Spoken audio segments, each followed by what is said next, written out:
मोहतरम नाजरीन अस्सलाम वालेकुम। हज़रत ज़करिया के बाप का नाम बाज़ान था। हज़रत मरियम की देखभाल उन्हीं के जिम्मे थी। हज़रत मरियम के वालिद का नाम इमरान था। इमरान की कोई और औलाद न हुई। हज़रत मरियम के पैदा होने का किस्सा बहुत ही ईमान बढ़ाने वाला है। हज़रत इमरान की बीवी बूढ़ी हो चुकी थी और औलाद से बिल्कुल मायूस थीं। एक दिन बीवी ने एक चिड़िया को देखा। उस चिड़िया ने अपने अंडे को तोड़ा तो उसमें से एक बच्चा निकलकर बाहर आया। यह देखकर उन्हें भी औलाद की बड़ी चाह हुई। उन्होंने खुदा से दुआ मांगी कि खुदा की कुदरत से उनके हमल रह गया।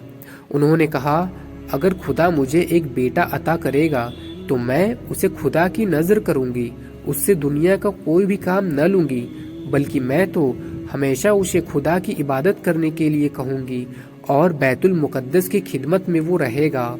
जब हज़रत मरियम पैदा हुई तो उनकी माँ बहुत उदास हुई और कहा, खुदाया ये तो बेटी है, बेटी बैतुल मुकद्दस की खिदमत के लायक तो नहीं होती है।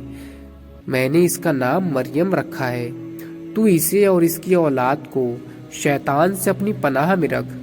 फिर वह हज़रत मरियम को बैतुल मुकद्दस के आलिमों के पास ले गई। उस जमाने में हज़रत ज़करिया अलैहिस्सलाम खुदा के पैगंबर थे। उन्होंने कहा कि इसकी खाला तो मेरे कबीले से है, इसलिए मुझे ही सबसे ज़्यादा हक पहुंचता है कि मैं इसकी परवरिश करूं। लेकिन लोग इस पर राज़ी न थे।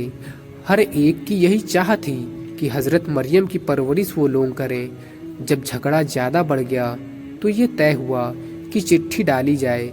चिट्ठी जिसके नाम निकले वही मरियम की परवरिश करेगा। लोहे की कलमों पर जिससे कि तौरात लिखते थे, उस पर हर एक का नाम लिखा गया और तय हुआ कि जिसका कलम पानी में न डूबे वही मरियम की सरपरस्ती करेगा। 3 बार कलम पानी में डाला गया।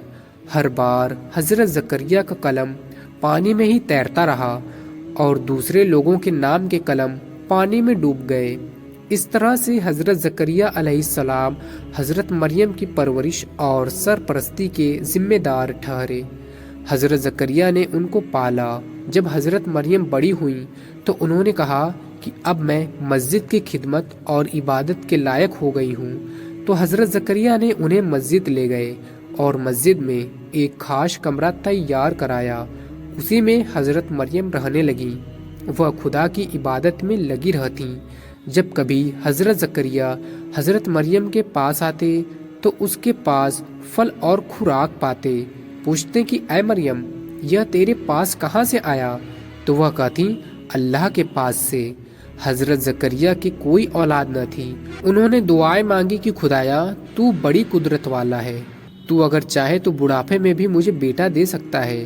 तू मुझे एक बेटा अता कर ताकि वो मेरा वारिस बन जाए। खुदा ने उनकी दुआ को कबूल की। एक दिन हज़रत ज़करिया मेहराब में इबादत कर रहे थे कि फरिश्ते ने पुकार कर कहा, ए ज़करिया, खुदा तुम्हारी दुआ को कबूल किया। खुदा तुझे एक बेटे की खुशखबरी देता है जिसका नाम यहया होगा। उस जैसा बेटा आज तक कभी नहीं पैदा हुआ। हज़रत ज़करिया ने कहा, मुझे बेटे कैसे होंगे, मैं तो बूढ़ा हो चुका हूँ।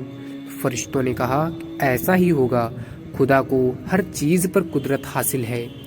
हज़रत ज़करिया ने कहा, इसकी निशानी क्या होगी? तो फरिश्ते ने कहा कि तुम 3 दिन तक लोगों से बात न कर सकोगे, सिर्फ इशारे से बात कर सकते हो।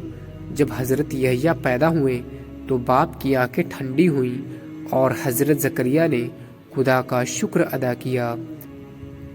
अभी वह कुछ साल के ही थे कि लड़कों के पास से गुजरे। लड़कों ने कहा, ऐ यहया, आओ हम सब मिलकर खेलें। उन्होंने कहा, खुदा ने मुझे खेलने के लिए पैदा नहीं किया है। हज़रत ज़करिया छोटी सी उम्र से राहिबों का लिबास पहनते थे, यानी जिस तरह के राहिब लिबास पहना करते थे, और अक्सर बैतुल मुकद्दस में खुदा की इबादतें में लगे रहते। अक्सर अपनी आंखों से आंसू बहाते रहते और जब दोजक का हाल सुनते तो खौफ के मारे बेहोश हो जाया करते।